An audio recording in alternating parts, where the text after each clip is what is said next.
Semana 28 da nossa série de leituras da Bíblia, reta final desse exercício que tem sido muito significativo para a gente, lermos a Bíblia, as histórias principais em ordem cronológica.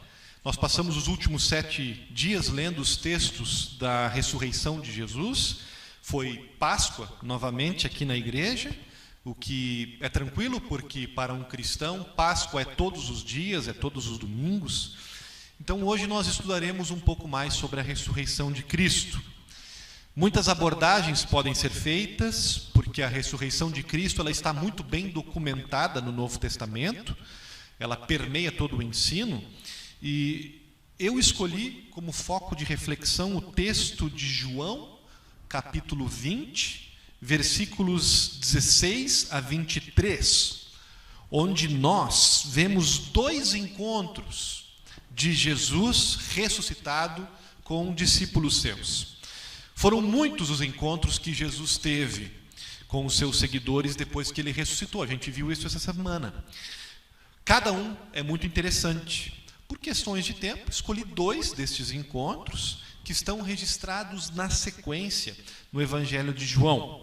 Além deles explicarem um pouco da ressurreição para a gente, eles também fazem uma ótima conexão com os primeiros cristãos, com a primeira igreja e também com todos nós hoje em dia.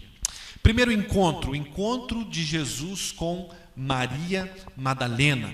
É um encontro onde Jesus chama pelo nome e não se deixa deter. Nosso texto começa com o encontro de Jesus com essa mulher, Maria Madalena, que tem estado muito popular, muito celebridade, especialmente nos últimos anos. Há várias séries e filmes sobre Maria Madalena, livros escritos, e talvez vocês até estejam assistindo. Tem uma série no momento, no Netflix, se eu não me engano, sobre ela, que mistura textos da Bíblia com ficção, e também filme. Recentemente um filme foi lançado sobre ela, que foi, assim, de certa forma, muito difundido. Maria Madalena é um personagem, digamos, que está na moda de se estudar, de se refletir.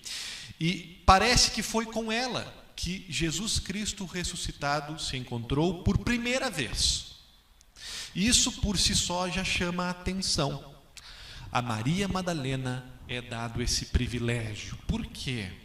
Será que Deus orquestrou esse encontro para valorizar o testemunho dessa mulher ou das mulheres que seguiam a Jesus, intencionalmente, para servir de mais uma evidência da veracidade da ressurreição? Será que Maria está sendo premiada pela sua devoção, pela sua iniciativa de chegar mais cedo no cemitério? Ou será que é um pouco das duas coisas? Não podemos dizer com certeza. O que podemos dizer com certeza é que Maria Madalena não estava esperando encontrar-se com Jesus vivo. Ela viu Jesus morrer na sexta-feira, ela não tem dúvidas que o cadáver está sepultado, e em sua dor e em seu luto ela não consegue vislumbrar a possibilidade da ressurreição. Isso fica claro pelo seu choro diante de um túmulo vazio e pelo que ela diz aos anjos lá dentro: estou chorando porque levaram o meu Senhor e não sei onde o puseram. Não critiquemos Maria Madalena. Com os olhos fitos no sepulcro vazio e ainda assim incapaz de ver, ela está representando a todos nós. Ela está representando a cada ser humano em nossa cegueira espiritual inata. Não conseguimos enxergar a verdade. E uma das provas bíblicas é esse texto do domingo de Páscoa. Deus está destruindo o poder do pecado e da morte através da ressurreição do seu Filho Jesus.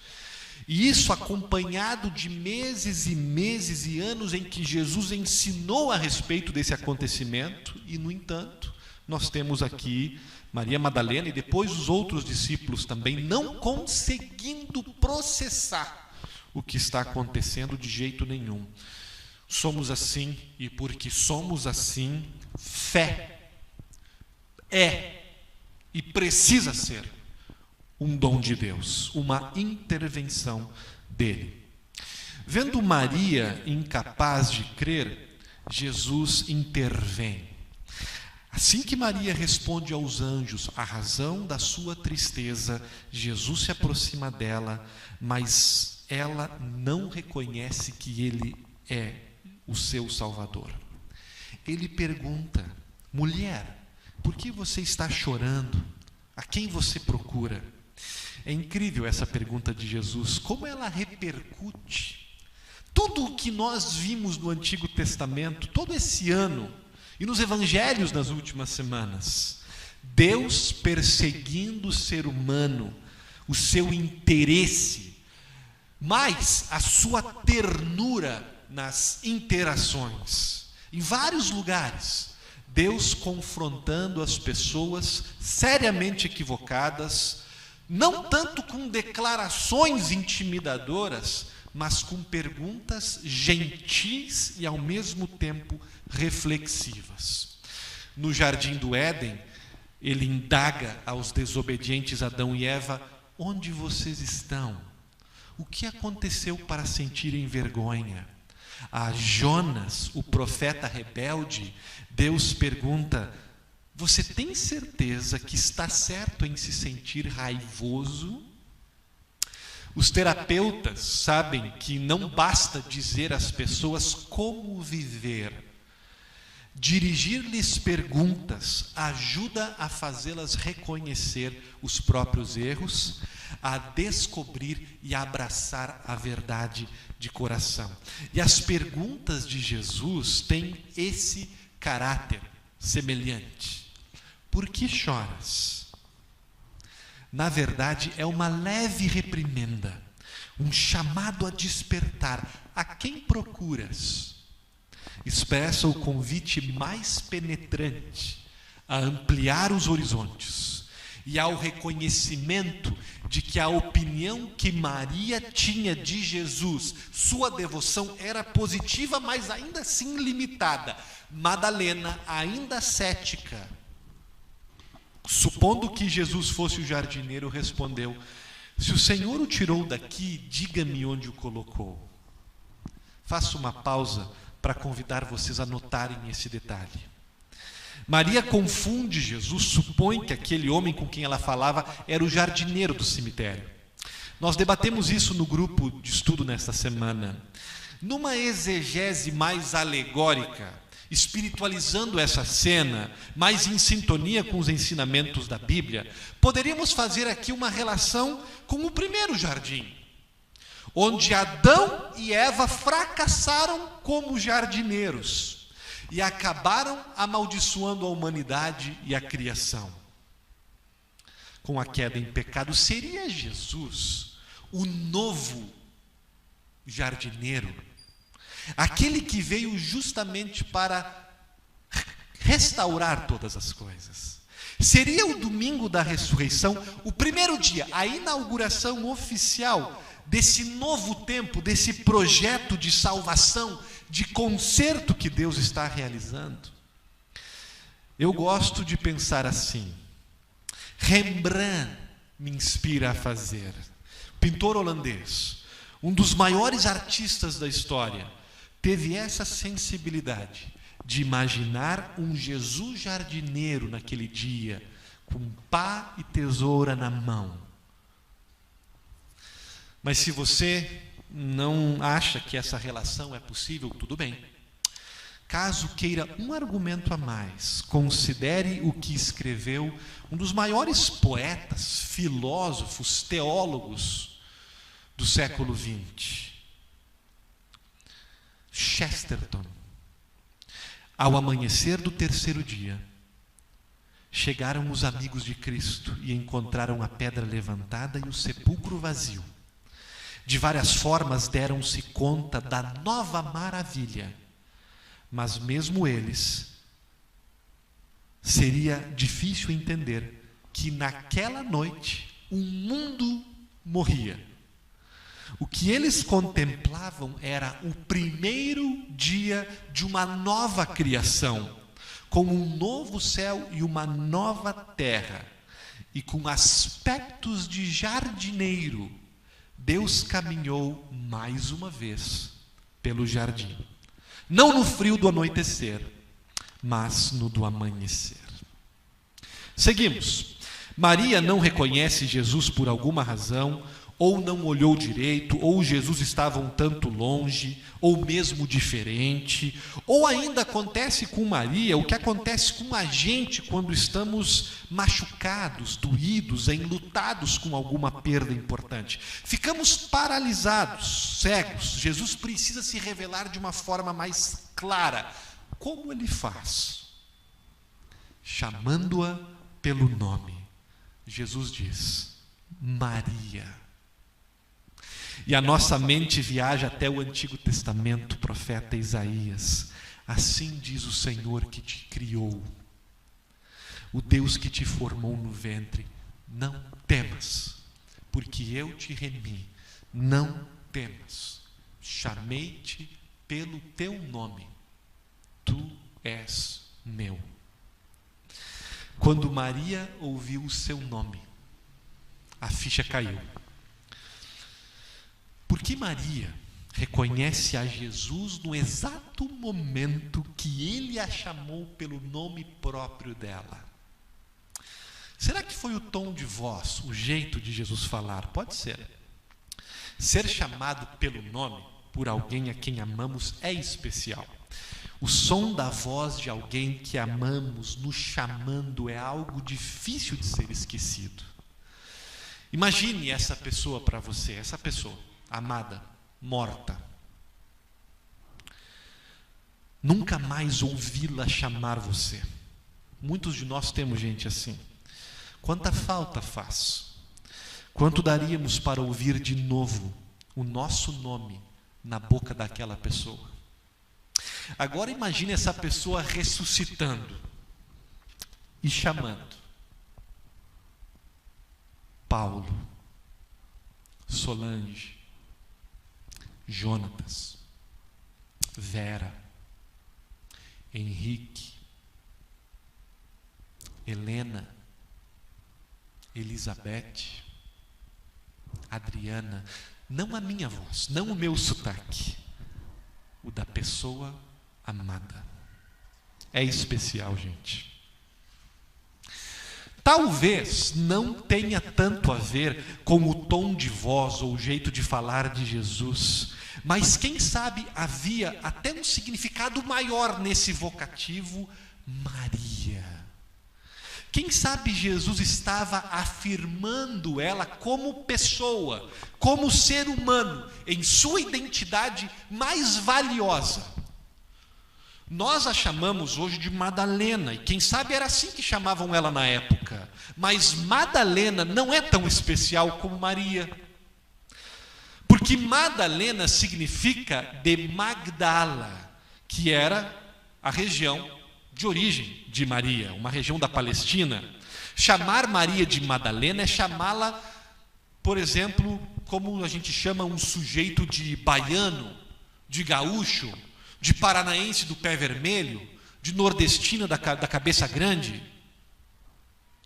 Podemos ter certa conexão com o nosso lugar de origem, mas ela nunca é tão profunda, tão bonita, quanto a conexão que nós temos com o nome que nossos pais escolheram para nós. Não tenho dúvidas de que aquela mulher preferia ser chamada de Maria do que de Madalena. Será que só Jesus a via assim?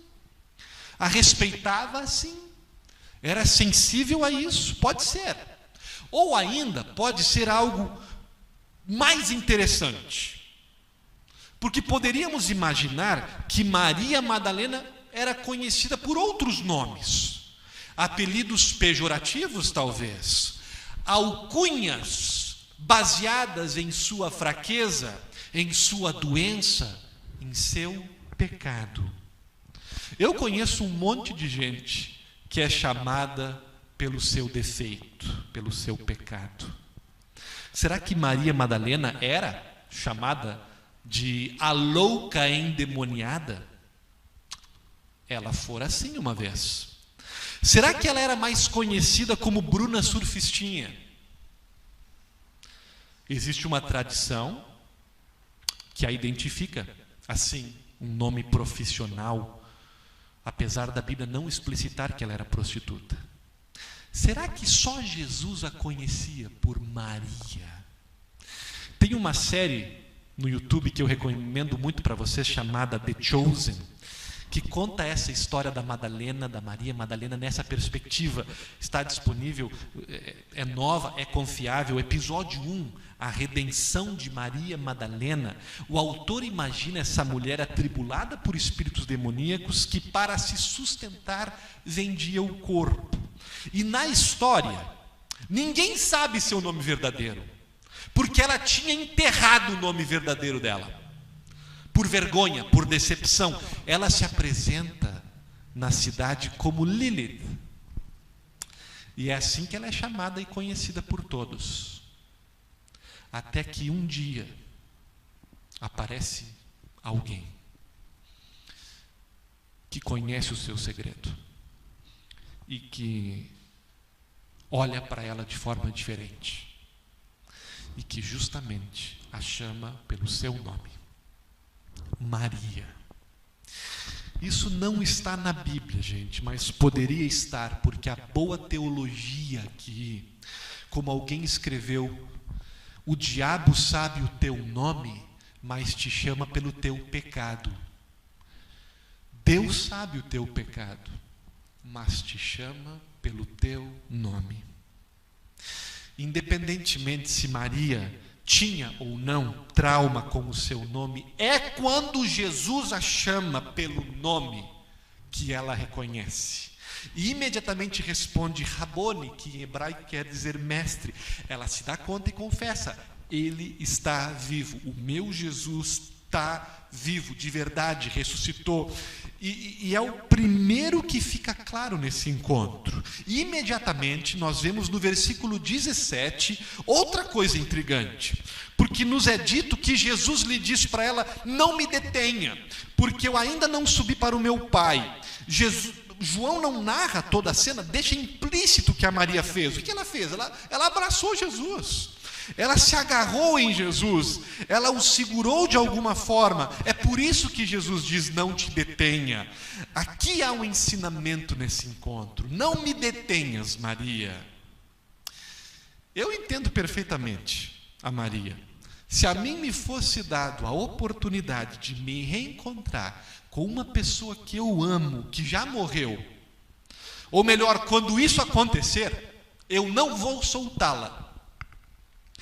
Eu não vou querer correr o risco de perdê-la novamente. Uma vez já doeu o suficiente.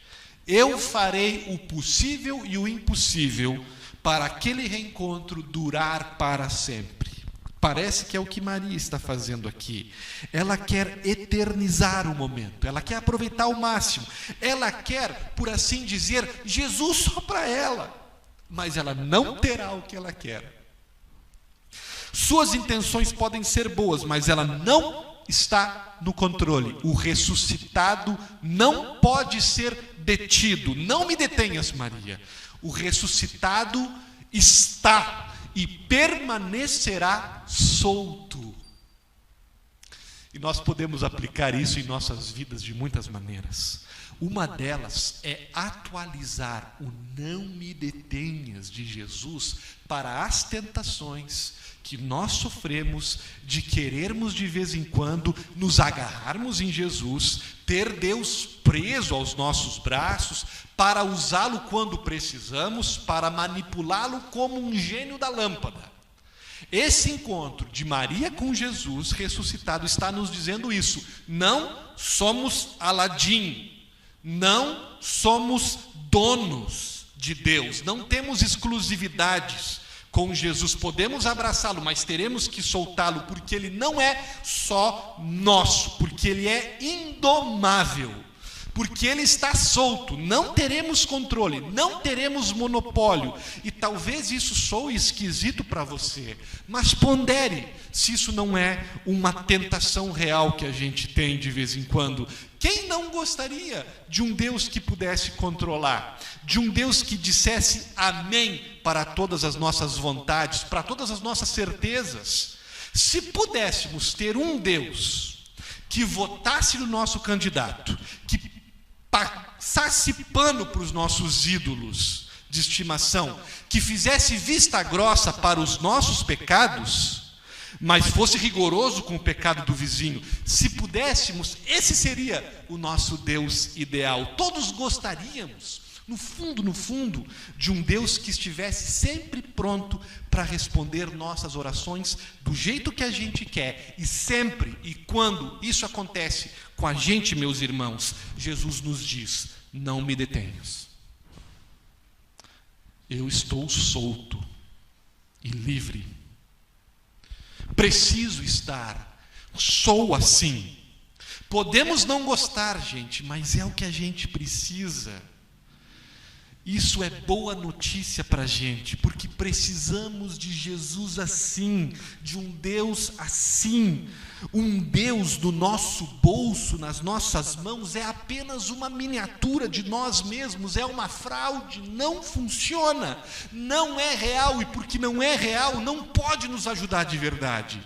Precisamos do ressuscitado, do Jesus solto, de um Deus que se estabelece e se impõe, de um Deus que discorde de nós, de um Deus que nos decepcione de vez em quando, que diga espere para algumas de nossas orações, que diga não para algumas de nossas orações, de um Deus que não se deixa deter. Maria estava se encontrando no domingo da Páscoa com o Deus de verdade, que era alguém que ela não poderia gerir, controlar. Maria não se encontrou com o ressuscitado para que ele se encaixe nos planos dela, mas para que ela se encaixe nos planos dele, na sua vontade. Maria vai ao cemitério procurando por um Jesus errado, por um Jesus morto, por um Jesus infinitamente menos grandioso do que ele de fato é. Maria vai ao cemitério procurando por um Jesus pet, mas ele é o Aslan.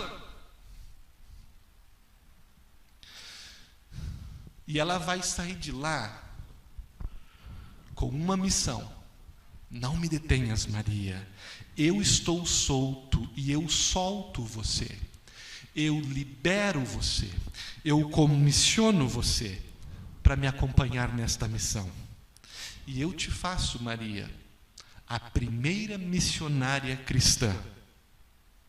Me solta, Maria. Ao invés disso, vá e conte para os outros que eu ressuscitei. Primeiro encontro do domingo de Páscoa. Segundo encontro, agora com os discípulos. O domingo de Páscoa, ele segue, Jesus aparece para 2 discípulos no caminho de Emaús, à tarde, mas à noite ele está de volta em Jerusalém, onde 11 discípulos estão trancafiados numa casa com medo dos judeus. Jesus vem e se põe no meio deles, e aqui é o primeiro destaque que eu quero fazer para você, antes de Jesus falar qualquer palavra, gente. Tá? Qualquer coisa. Eles estão trancados numa casa e Jesus aparece repentinamente, milagrosamente. Ele invade a casa, por assim dizer. Não deixem de notar esse detalhe, porque é representativo. A casa é representativa. A casa é a caverna que nós falamos quinta-feira. É o lugar de esconderijo, onde achamos que estamos seguros. A casa é o lugar que nos recolhemos. A casa é o lugar que nos fechamos em nossos medos, em nossos preconceitos, em nossos assuntos intocáveis, em nossos bloqueios. E é nesse lugar que os discípulos se encontram, se autolimitam, que Jesus invade. Jesus irrompe e se revela de um jeito inesperado e poderoso. O texto dá a impressão, gente, de que Jesus não bateu na porta, não. Sabem, eis que estou à porta e bato de Apocalipse? Pois é, não dessa vez. Não marcou o horário e não pediu licença. Chegou chegando, entrou no susto, entrou no tranco. Escolheu invadir, como que deixando um sinal de que a sua ressurreição significava para ele seguidores, mas da verdade. Talvez os discípulos estivessem fechados não apenas para o mundo exterior, mas para a notícia da ressurreição e para o encontro com o ressuscitado. Não se acreditava em ressurreição. Não havia nada no sistema de crenças deles que previa Deus se encarnando, Deus morrendo e Deus ressuscitando. Mas as mulheres disseram que ele tinha ressuscitado. Será? E se ele ressuscitou, como é que ele vai nos tratar? Nós o abandonamos. Nós que não acreditamos, que não confiamos. Os 11 aglomerados, a casa trancada, pode sinalizar algo maior, um drama, uma crise espiritual mais profunda que uma mera saída de cena estratégica. E quando é assim, escute, Deus precisa invadir esconderijos. O ressuscitado invade esconderijos. Do que nós estamos nos escondendo? O que nós estamos camuflando? Para qual verdade nós estamos nos fechando? Qual paradigma Deus precisa demolir? Qual parede da nossa alma Ele precisa atravessar?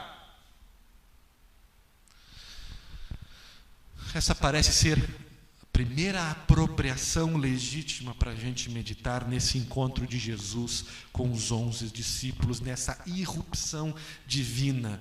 Tem vezes na nossa caminhada de vida, de fé, que uma intervenção inesperada, poderosa, mais drástica de Deus é necessária, é imprescindível, porque tem vezes, gente, e isso acontece muito, especialmente em crises profundas, que a gente simplesmente não consegue enxergar a realidade, não consegue lidar com o problema, com o trauma, não consegue sair do lugar de estagnação, não consegue dar boas-vindas para a presença viva de Jesus, se alguém apenas nos contar algo, nos der informações. Tem vezes que precisamos que alguém nos mostre. Mas alguém ou alguma coisa terá que esfregar na nossa cara, de forma inesperada, drástica. Tem paradigmas, momentos que só são quebrados na nossa vida quando Deus invade nossos esconderijos de algum jeito mais extremo. A gente diz para os filhos da gente: vocês precisam disso, vocês precisam daquilo. Às vezes nos ouvem, às vezes não. Tem coisas que podemos ensinar aos nossos filhos com informações, mas tem coisas que temos que mostrar para eles, na prática, com o exemplo. Confiar na ressurreição de Jesus, num Deus vivo, é uma delas. E é assim não só com os filhos, mas com todos nós. Às vezes a gente aprende alguma coisa pesquisando, lendo, informando, mas tem coisas mais essenciais, mais existenciais na vida da gente, que a gente só aprende quando alguém ou alguma coisa, e pode ter certeza que Deus está por trás disso, nos força a enxergar, a decidir quando invadem a nossa casa, por assim dizer, com um evento incontestável. Alguém ou alguma coisa vir, entrar, invadir o nosso castelo e mostrar que não somos tão competentes como achamos que somos, que não temos tudo sob o controle como achamos que temos, que não sabemos o suficiente como pensamos. Alguma coisa ou alguém tem que acontecer para quebrar paradigmas da gente, nos perturbar e nos mexer e mostrar o quanto nós precisamos de Deus e o quanto Deus é real e tem estado ressuscitado, vivo ao nosso redor, ativo na nossa história. Notem que para os discípulos, Jesus foi um evento que chegou para eles. Eles não procuraram, eles não estavam procurando por Jesus. Jesus veio a eles. Jesus teve que achá-los e surpreendê-los, porque a gente não aprende muita coisa espiritualmente, porque a gente é muito bom de procurar, bom de ouvir, bom de prestar atenção. Deus tem que mostrar, revelar, e Deus sabe como fazer.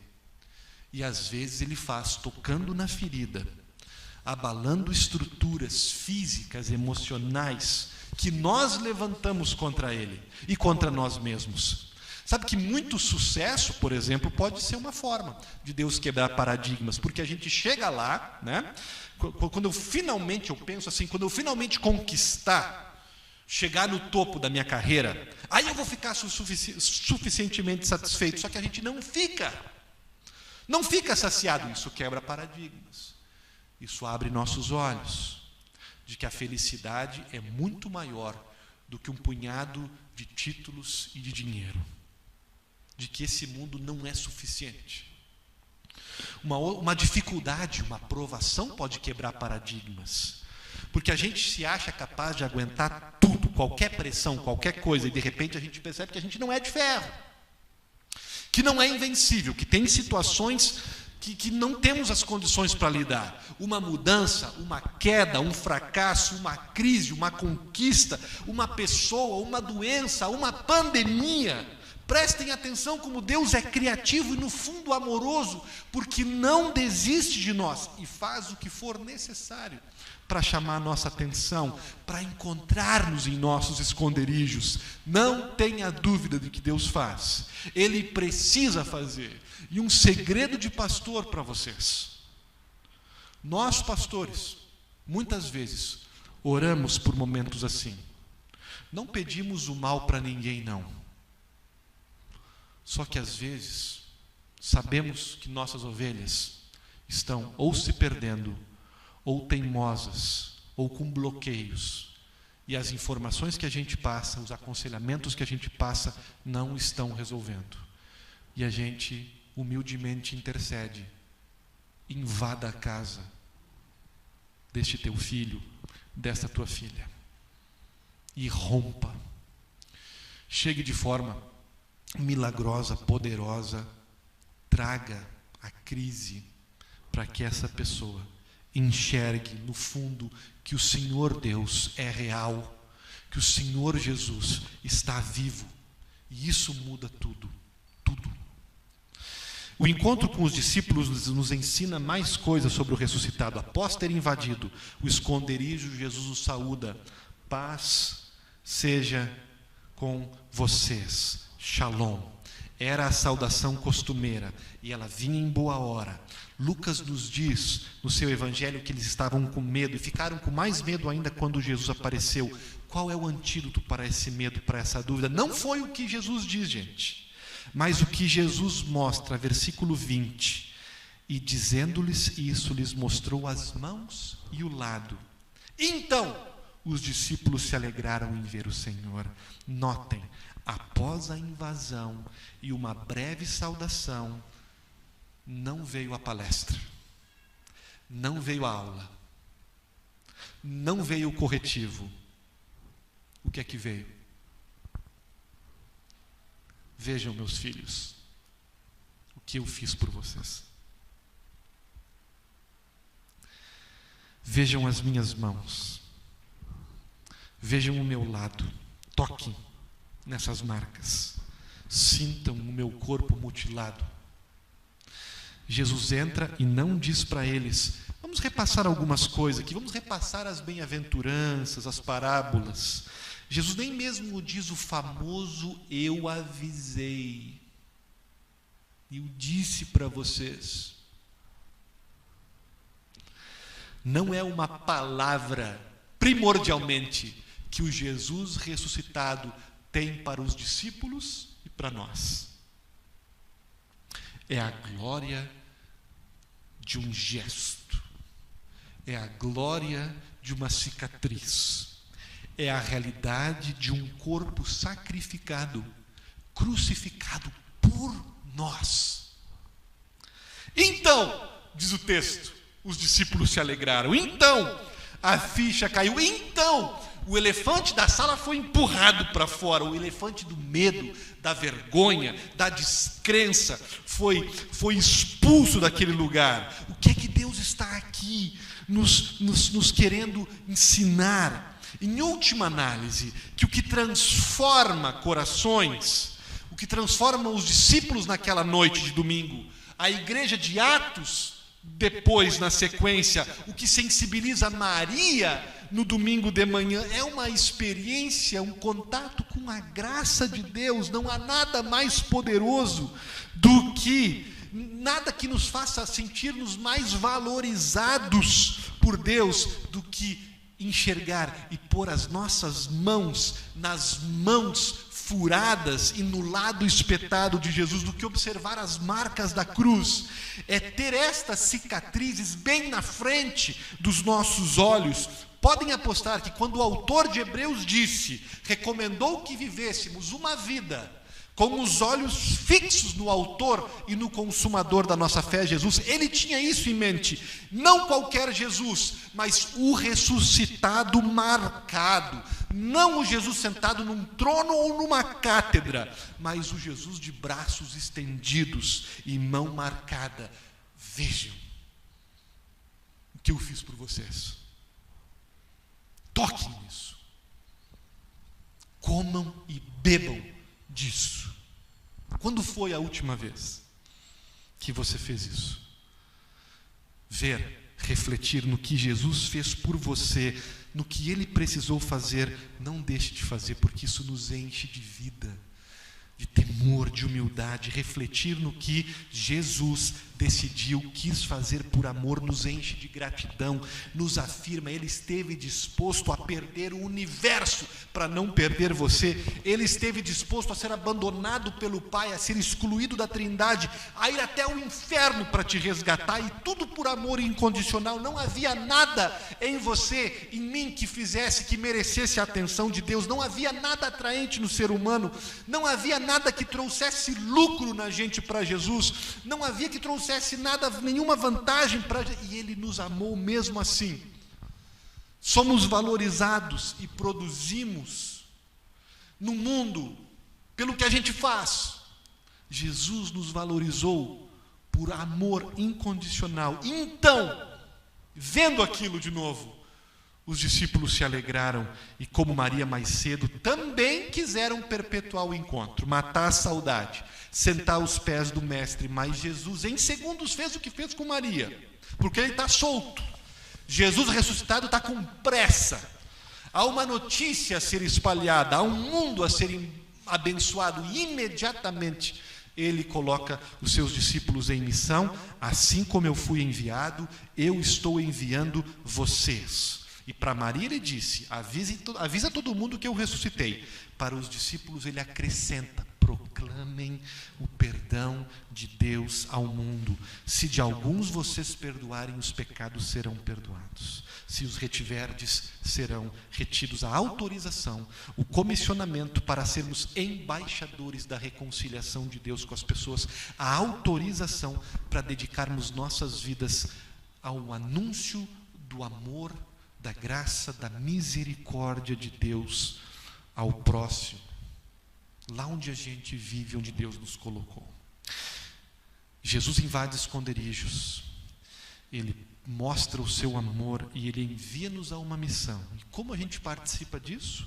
O segredo está em dois presentes que Jesus dá naquele domingo à noite. O primeiro, o seu Espírito Santo, que é uma antecipação do Pentecostes, um gostinho do que seria dado depois.